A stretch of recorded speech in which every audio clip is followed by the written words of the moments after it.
आज हम लोग पढ़ने वाले हैं क्लास 9 का इकोनॉमिक्स चैप्टर नंबर 3। ठीक है, इकोनॉमिक्स का हम लोग आज चैप्टर नंबर 3 देखने वाले हैं। हम लोग अगले जो पिछला वीडियो में हम लोग चैप्टर नंबर 2 को देखा था, इस वीडियो में हम लोग जो है चैप्टर नंबर 3 को देखने वाले हैं। ठीक है, poverty as a challenge. Poverty जो है हमारे लिए किस तरह से चैलेंज है। सिंस इंडिपेंडेंस, हम इंडिपेंडेंस का समय से ही देख रहे हैं, इंडिपेंडेंस समय से ही देख रहे हैं कि हमारे लिए पॉवर्टी जो एक चैलेंज है हमारे लिए। ठीक है, तो इसमें कुछ चैप्टर इस चैप्टर में ये सब कुछ टॉपिक पढ़ने वाले हैं हमने। ठीक है, जैसे पॉवर्टी क्या है देखें, व्हाट इज पॉवर्टी देखेंगे कि पॉवर्टी एक्चुअल में क्या होता है। ठीक है, उसके बाद 2 टिपिकल केसेस ऑफ पॉवर्टी। हम पॉवर्टी को 2 टिपिकल केसेस का मदद से हम पॉवर्टी को समझने वाले हैं। ठीक है, एक अर्बन केसेस और रूरल केस। स्टोरी का with the help of story, हम स्टोरी का मदद से इस पॉवर्टी को समझेंगे। ठीक है, तो जैसे अर्बन केस में राम शरण का स्टोरी से हम इस चैप्टर को समझेंगे, और रूरल केस में लाखा सिंह का स्टोरी से हम इस चैप्टर को समझने वाले हैं। ठीक है, उसके बाद जो है क्या है, poverty as seen by social scientist. Poverty को जो है सोशल साइंटिस्ट लोग है, उस लोग जो है पॉवर्टी को किस तरह से देखता है, उस बारे में हम लोग समझेंगे। ठीक है, उसको देखेंगे कि सोशल एक्सक्लूजन क्या है, वल्नरेबिलिटी क्या है, इस चैप्टर में हम लोग देखने वाले हैं। ठीक है,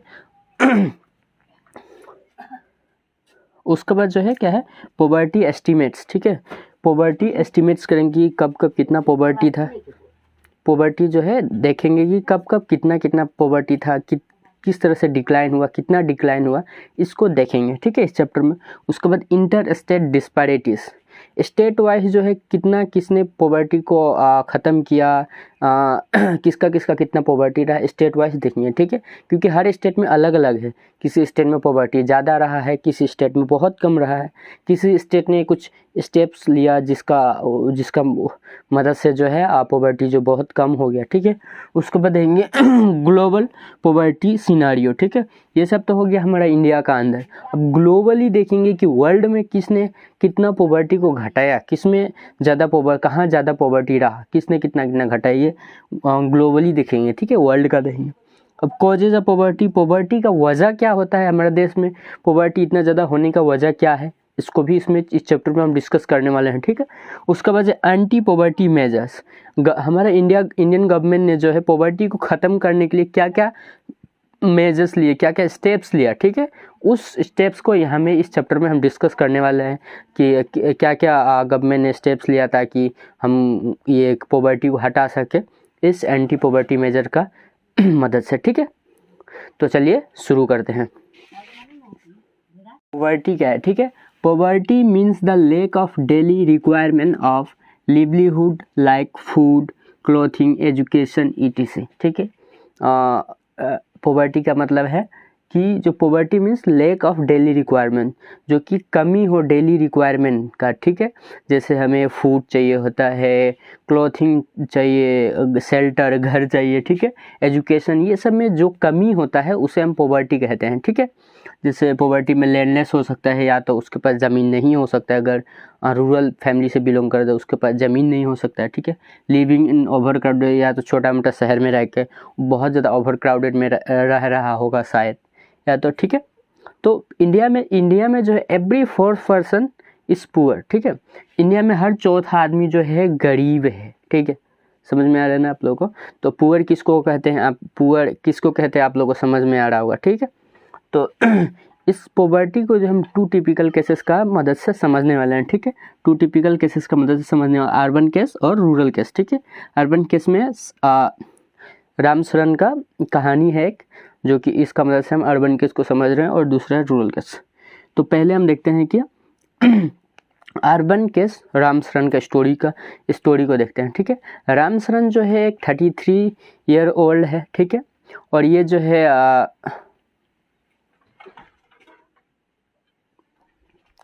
एक 33 ओल्ड आदमी है, जो कि एक वेट फ्लोर मिल में काम करता है। ठीक है, और इसका डेली इनकम जो है डेली नॉट डेली, इसका पर मंथ जो है सैलरी जो है 1500 रुपये, 1500 पर मंथ इसको मिलता है।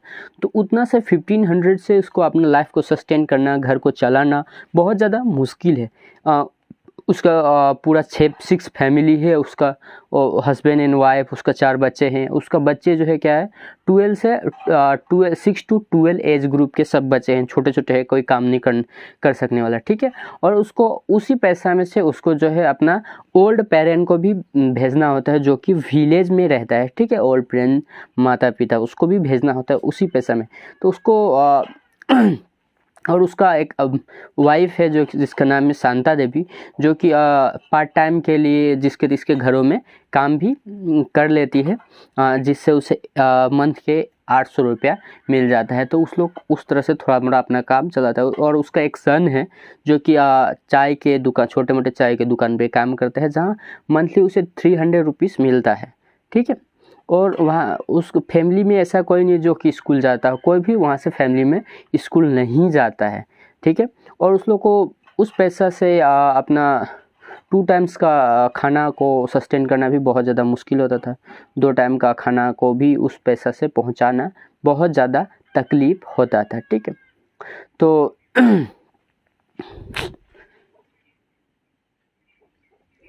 और जैसे उस लोग के लिए जो है जैसे शूज़ हो गया, नए कपड़े हो गए, ये सब क्या होता लग्ज़री हो जाता था, ठीक है। जैसे अगर क्या होता था कि अगर बड़े पहनते हैं और उसमें जब छोटे होने लगते हैं कपड़े, तो उसको उससे जो छोटा वाला भाई बहन है वो कपड़ा को वो पहन जाता है। इस तरह से उस लोग होता है। और जैसे और उस लोग का हेल्थ कंडीशन पे थोड़ा भी ध्यान नहीं रखा जाता है, ठीक है।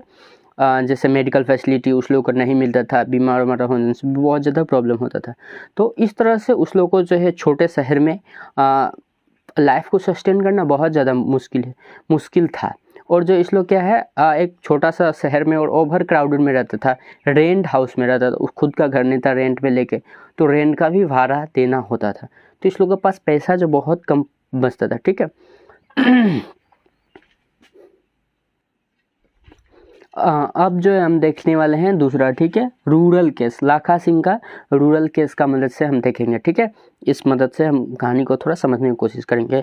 लाखा सिंह, तो लाखा सिंह जो है कि यूपी का छोटा सा विलेज में रहता है, मीरठ में। और ये जो है लैंडलेस है, इसका पास कोई लैंड नहीं है। तो ये क्या करता है, ये जो है बिग फार्मर से, बड़े बड़े जो फार्मर्स है उनके वहाँ ये काम करता है, और उसे बहुत कम पैसा मिलता है, डे का 50 रुपये, एक दिन का इसे 50 रुपया ही मिलता है, ठीक है। तो क्या होता है इस 50 रुपये से 8 फैमिली से उसके पास दिन का 50 रुपया, और 8 फैमिली को चलाना बहुत ज़्यादा मुश्किल होता था, ठीक है। और क्या होता है ये लाखा सिंह जो कच्चा छोटा सा विलेज का छोटा सा कच्चा घर में रहता था, ठीक है। इसका पास 8 फैमिली था। उसके बाद जो है क्या है, इसके पिताजी जो है टीबी पेशेंट है। और उसके बाद जो इसका पिताजी जो मर जाता है, टीबी का पेशेंट बीमारी था, ये आदमी बीमार आदमी था। और due to lack of medication क्या होता है, मेडिकेशन का कमी का वजह से इसका पिताजी मर जाता है। और इसका माँ भी सेम बीमारी से जूझ रही होती है, इसका माँ को भी टीबी ही होता है, ठीक है। तो इस लोग के लिए क्या होता है कि 2 वक्त का रोटी, मतलब 2 वक्त का खाना भी मैनेज करना क्या होता है, बहुत ज़्यादा प्रॉब्लम होता है उस पैसों से। और उस लोग का क्या होता था, घर जो मेन होते थे वो काम करते थे बिग फार्मर के, और को वोमेन लोग जो होते थे वो जो क्या करते हैं, घर का डोमेस्टिक काम को देखते थे, जैसे कुकिंग करना, कलेक्शन ऑफ फायरवुड का कलेक्ट करना, वॉशिंग क्लॉथ, ये सब को बर्तन धोना, ये सब काम करता था घर में, ठीक है। और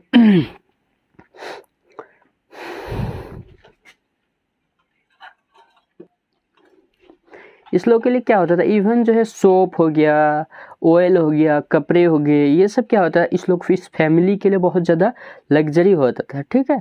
तो जैसे लाखा सिंह का फैमिली, तो ये इस 2 स्टोरी से राम शरण और लाखा सिंह का स्टोरी से हमको ये समझने मिलता है कि पॉवर्टी जो है क्या है, लैक ऑफ शेल्टर, घर का रहने का जगह का कमी को पॉवर्टी बोल सकते हैं, ठीक है। लैक ऑफ प्रॉपर ट्रीटमेंट, हमें हेल्थ केयर अच्छा नहीं मिल रहा है और ट्रीटमेंट अच्छा नहीं हो रहा है। Parent can not able to send their children to school, बच्चा को अब पेरेंट जो अपना बच्चे को स्कूल नहीं भेज पा रहा है, और उसका मेडिकल केयर नहीं ध्यान दे पा रहा है, ठीक है। जैसे लैक ऑफ, जैसे बोल सकते हैं हंगर बोल सकते हैं, भूख, खाने की प्रॉब्लम, लैक ऑफ शेल्टर, ये सब क्या है, ये सब ही पॉवर्टी है, ठीक है। ये चैप्टर से हमको, ये 2 कहानी से हमको ये सब समझने को मिलता है, ठीक है। टॉपिक जो है poverty as seen by social scientist, ठीक है। पॉवर्टी को जो सोशल साइंटिस्ट लोग किस तरह से देखता है और कैसे बताता है, ठीक है।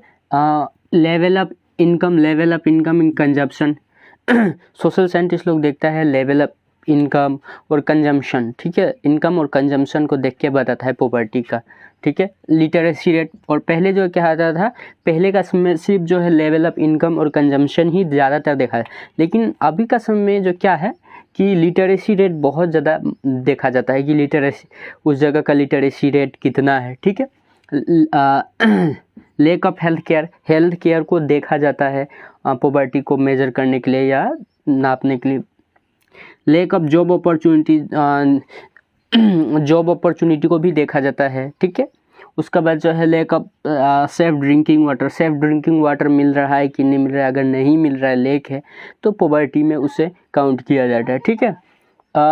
Analysis of poverty is based on social exclusion and vulnerability, ठीक है।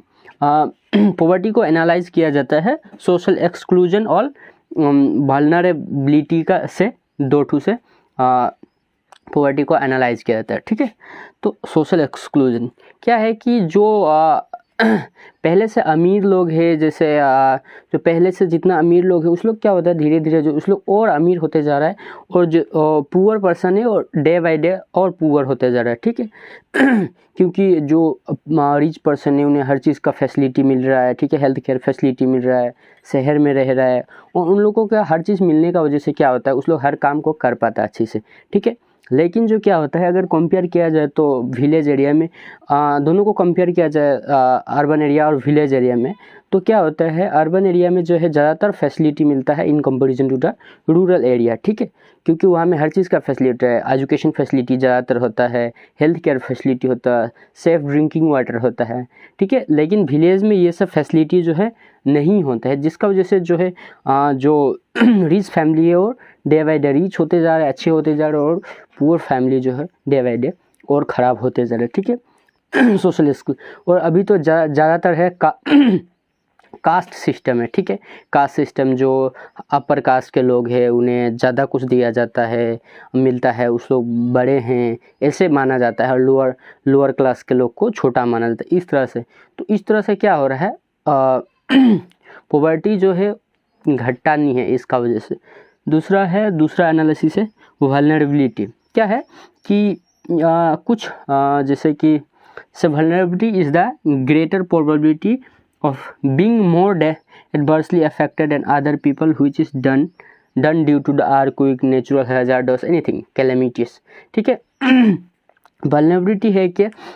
वल्नरेबिलिटी है कि जैसे कुछ पर्सन होता है, उन लोग को फ्यूचर में ज़्यादा पुअर होने की या ज़्यादा प्रॉब्लम फेस करने की चांसेस ज़्यादा है, ठीक है।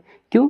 क्योंकि उनके पास रिसोर्सेज का कमी है। अभी जैसे कुछ लोग होते हैं कि अभी काम करते हैं और अभी खा लेते हैं, तो ठीक है, उनके पास कोई चीज़ जो स्टोर नहीं रहता है, तो उनके पास क्या होता है, अभी मान लीजिए कोई प्रॉब्लम हो गया, अचानक से सडनली अर्थक्वेक हो जाता है, कुछ सुनामी आ जाता है, ऐसा कुछ कैलेमिटीज आ जाता है, बहुत ज़्यादा प्रॉब्लम हो जाता है सडनली, तो क्या होता है, उन लोगों को प्रॉब्लम जो है फ्यूचर में प्रॉब्लम फेस करना बहुत ज़्यादा चांसेस है, क्योंकि उस लोग के पास स्टोर में बहुत कुछ ऐसा नहीं है। अगर देखा जाए तो जैसे रिच पीपल के पास में हर चीज़ का स्टोर रहता है, एक्स्ट्रा चीज़ रहता है, लेकिन पुअर पीपल के पास उतना नहीं रहता।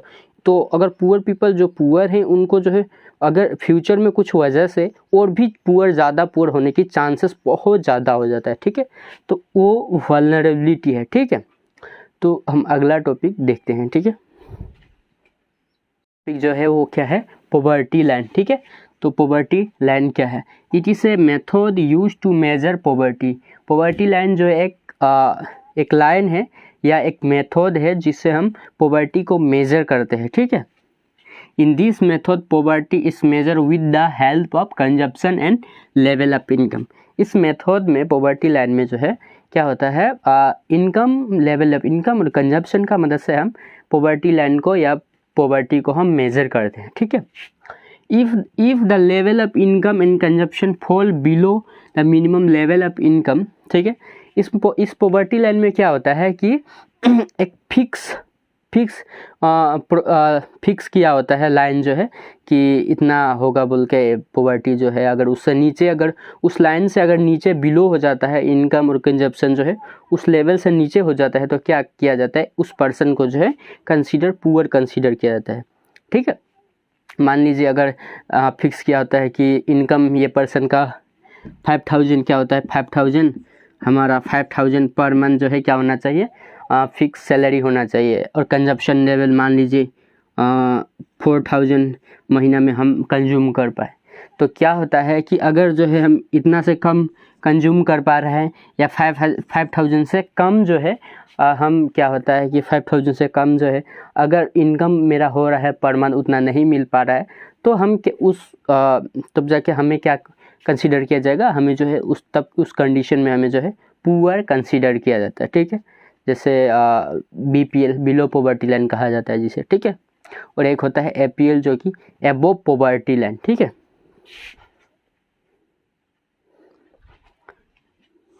हमारा अगला टॉपिक है पॉवर्टी रेशियो ऑफ इंडिया।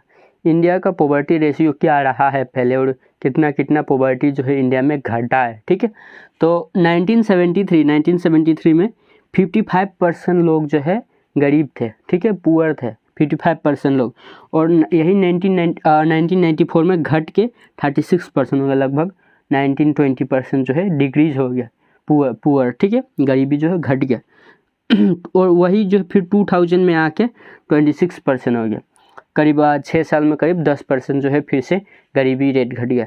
तो पहले जो इतना ज़्यादा गरीबी क्यों था, जैसे 1973 में देखा जाए तो 55% लोग जो है गरीब थे, सब गरीब 55% लोग जो ज़्यादातर लोग क्या थे कि गरीब थे। तो वो गरीब क्यों था, इतना गरीब वो होने का वजह क्या है, वो इतना हमें टाइम लगा इंक्रीज करने के लिए मतलब कि जैसे पॉवर्टी को हटाने के लिए इतना टाइम लगा, तो वजह क्या है, तो इसको जो है हम अगला नेक्स्ट टॉपिक में हम देखेंगे, अलग टॉपिक में देखेंगे। ठीक है, तो हमारा अगला टॉपिक है इंटर स्टेट डिस्पैरिटीज़।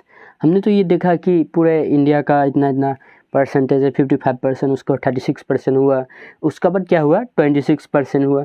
तो हम अकॉर्डिंग टू तब जाके हम जो है स्टेट वाइज देखते हैं कौन सा स्टेट में ज़्यादा गरीबी रहा है, पुअरेस्ट रेट ज़्यादा रहा है, कौन सा स्टेट में बहुत कम रहा है यहाँ इंटर स्टेट डिस्पैरिटीज में। अकॉर्डिंग टू 2011 और 12 का मुताबिक सबसे ज़्यादा पॉवर्टी जो रहा है, सबसे ज़्यादा रहा है यूपी में, बिहार, मध्य प्रदेश, उड़ीसा एंड असम।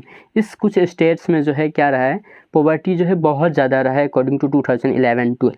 लेकिन अगर लो देखा जाए सबसे कम कहाँ रहा है पॉवर्टी जो है, तो सबसे कम जो है केरला में, महाराष्ट्र में, आंध्र प्रदेश, तमिलनाडु, वेस्ट बंगाल, यहाँ जो है बहुत कम जो है पॉवर्टी रहा है अकॉर्डिंग टू 2011 एंड 12 में। ठीक है, हमारा अगला टॉपिक जो है वो क्या है, ग्लोबल पॉवर्टी सिनारियो। ठीक है, तो हमने देखा कि इंडिया में कितना घटा, कहाँ ज़्यादा है पॉवर्टी रेट जो है और कहाँ बहुत कम है। तो हमने इंडिया का तो देख लिया, तो अब बात करते हैं वर्ल्ड का। वर्ल्ड में क्या रहा है, किस तरह से रहा है। ठीक है, it is measure by world bank. क्या करता है, अगर वर्ल्ड में देखा जाए तो इसको जो है पॉवर्टी को जो है वर्ल्ड बैंक जो है मेजर करता है। ठीक है, तो अगर देखा जाए तो सब सहारन अफ्रीका में देखा जाए तो 2005 में 51% लोग जो है पुअर थे और 2015 में 41% लोग जो है पुअर थे। तो इसमें जो है लगभग जो है 10% का घटा है। ठीक है, तो और अगर नेक्स्ट देखा जाए तो लेटिन अमेरिका में जो क्या है 2005 में लोग जो है 10% लोग जो है पुअर थे, और अगर देखा जाए 2015 में सीधा 4%। तो बहुत कम लोग ही यहाँ में अभी जो है पुअर थे। ठीक है, पुअर रहे। अगर तब जाके अगर नेक्स्ट बात करते हैं चाइना की। ठीक है, तो सबसे ज़्यादा पुअर रेट जो है पॉवर्टी रेट जो है घटाया बोलने से सबसे ज़्यादा और बहुत कम समय में, तो चाइना ने घटाया। ठीक है, जैसे चाइना 1981 में 88.3% जो है पॉवर्टी जो है था, ठीक है। और अगर देखा जाए वही जो है कुछ साल के बाद जो है 2008 में जो है 14.7% जो है घट के डायरेक्ट 14.7% हो गया, ठीक है। और अगर 2015 की बात करें तो डायरेक्ट जो है क्या है पॉवर्टी जो है घट के 0.7% जो हो जाता है। तो वाओ, सबसे ज़्यादा पॉवर्टी रेट घटाने में चाइना सबसे ज़्यादा पॉवर्टी जो किसने घटाया है, चाइना ने घटाया है। तो भाई क्या इसकी, तो हम कह सकते हैं ना भाई क्या इसकी लॉटरी लग गई? ऐसा कुछ नहीं है, इसने कोई लॉटरी चाइना का नहीं लगा, बल्कि इसने अपना डेवलपमेंट का ऊपर में बहुत ज़्यादा काम किया है, ह्यूमन रिसोर्स का ऊपर में, बिजनेस, ये सब बहुत चीज़ में इसने चाइना ने सबसे ज़्यादा फोकस किया। तो इसी वजह से जो है क्या है चाइना में सबसे ज़्यादा पॉवर्टी रेट जो है घटा है। और शायद अभी का अगर आंकड़ा देखें तो शायद क्या पता थोड़ा भी ना हो, गरीबी सब जितने भी पर्सन है सब जो है एबोव पॉवर्टी लाइन हो गए हो।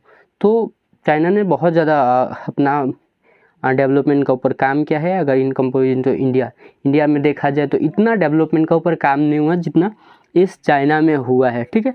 तो हमें भी इस तरह का कुछ स्टेप्स को लेना चाहिए। जिस तरह से चाइना ने अपने पॉवर्टी रेट को घटाने में जो स्टेप्स लिया था उस तरह का स्टेप्स को हमें भी, इंडिया को भी लेना चाहिए, ताकि हमारे देश से भी कुछ जो है पॉवर्टी जो बहुत जल्दी घटे। तो कुछ पॉवर्टी का बहुत सारा स्टेप्स लिया गया है।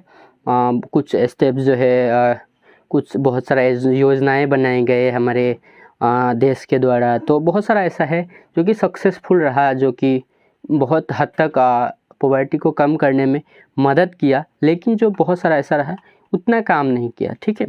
तो ये उसको जो हम अगला एक टॉपिक है जिसमें हम डिस्कस करेंगे कि क्या क्या टॉपिक रहा, क्या क्या योजनाएं बनाए गए गवर्नमेंट के द्वारा पॉवर्टी को ख़त्म करने के लिए, वो हम अलग टॉपिक पे देखेंगे, ठीक है।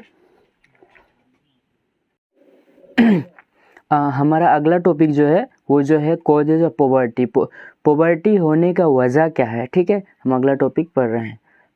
तो पहला है पॉवर्टी होने का वजह जो है low level of economic development under British. हमारा ब्रिटिश का समय जो है इकोनॉमिक डेवलपमेंट जो है बहुत कम हुआ। यहाँ में हमारा इंडिया में जितना भी ब्रिटिश का समय छोटा मोटा इंडस्ट्री था उन्हें जो है डिस्करेज किया गया, क्योंकि जो है ब्रिटिश का उन लोगों का सामान, उन लोगों का कंट्री से यहाँ सामान आता था और यहाँ जो है उन लोगों का सामान जो है बेचा जाता था, उन लोगों का सामान चलने लगा, जिसका वजह से जो है क्या हुआ, हमारा यहाँ का कंट्री का जितने भी इंडस्ट्री था, छोटा मोटा इंडस्ट्री या बड़ा इंडस्ट्री, सब जो है क्या है बैठ गया, जिसका वजह से उन लोग का यहाँ का इंडस्ट्री नहीं चला, जिसका वजह से जो है हमारे जितने भी उसमें वर्कर्स लोग थे तो उन लोगों को काम मिलना धीरे धीरे बंद होगा। इस तरह से क्या है कि हमारा देश का जो है इंडिया का जो पर कैपिटा इनकम जो है घट गया।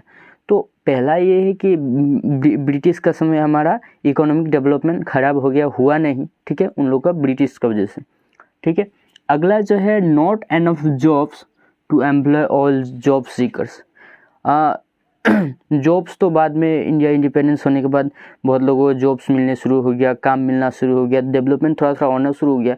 लेकिन जब ग्रीन रेवोल्यूशन आया तो ग्रीन रेवोल्यूशन से भी हमारा देश में बहुत ज़्यादा फ़ायदा हुआ। उससे जो हमारा देश में एग्रीकल्चर का फील्ड में बहुत ज़्यादा हमारा डेवलपमेंट हुआ इंडिया का।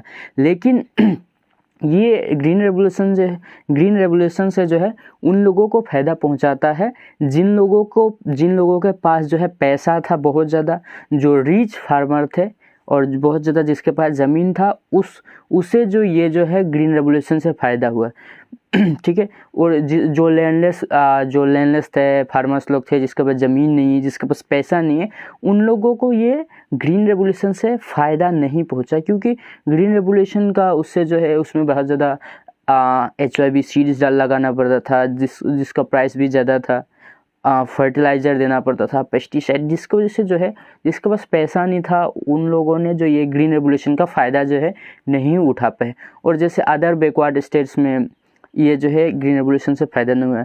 ये जो है ज़्यादातर जो है पंजाब और हरियाणा और वेस्टर्न पार्ट ऑफ यूपी में ही ज़्यादातर ग्रीन रेवोल्यूशन से फ़ायदा हुआ। तो हर किसी को काम तो मिला नहीं, ठीक है, प्रोडक्शन तो होने लगा अच्छा ग्रीन रेवोल्यूशन, लेकिन उतना नहीं मिला काम जितना ज़रूरत है हमारे देश में, ठीक है। तो ग्रीन रेवोल्यूशन से फ़ायदा तो हुआ हमारे देश में, लेकिन उतना नहीं हुआ, ठीक है। अगला है अगला है ह्यूज इनकम इनक्वालिटी। ठीक है, जैसे हमारे देश में बहुत ज़्यादा अमीर भी है, बहुत ज़्यादा गरीब लोग हैं।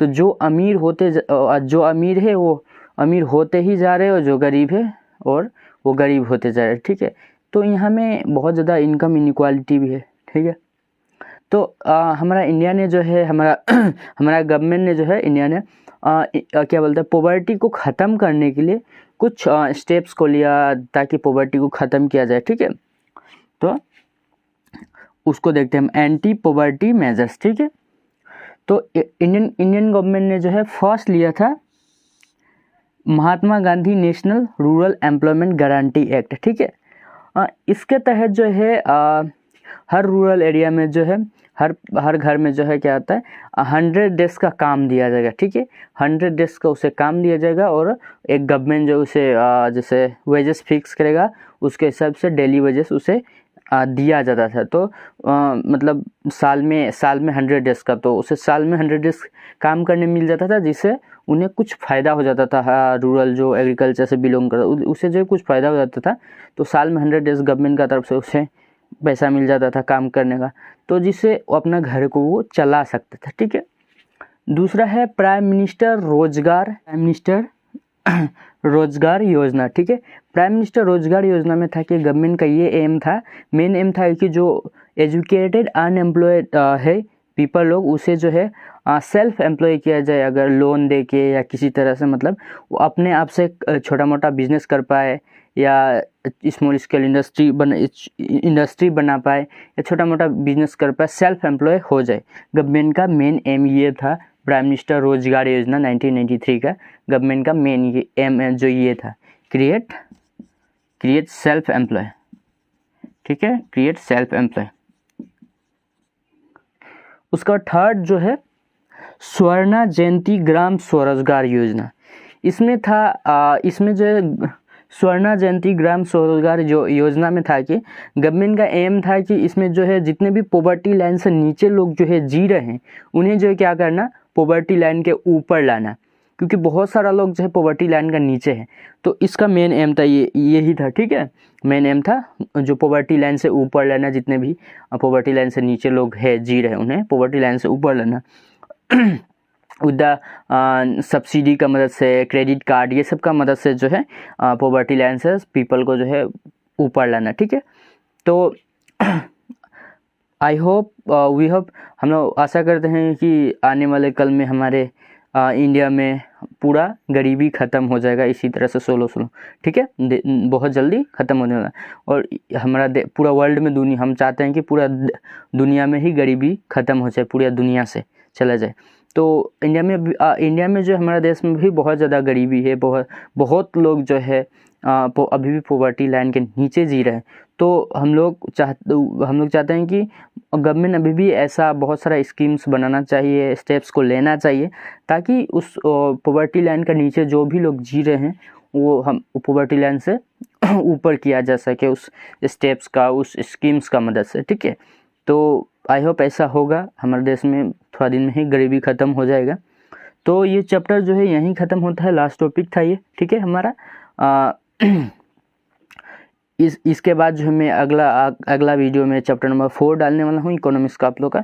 तो आप लोग का इकोनॉमिक्स का चैप्टर नंबर 4 का बाद क्लास 9 का आप लोग का इकोनॉमिक्स बुक कंप्लीट हो जाता है। ठीक है, आप लोगों को वीडियो समझ में आ रहा होगा, नहीं समझ में आ रहा है तो कमेंट कीजिए। ठीक है, और लाइक शेयर सब्सक्राइब कर दीजिए। ठीक है, उसे शेयर भी कर दीजिए ताकि अपने दोस्तों को, आपका दोस्त भी जान सके, पढ़ सके इसके बारे में। ठीक है, तो चैप्टर ख़त्म होता है, तब तक के लिए बाय बाय।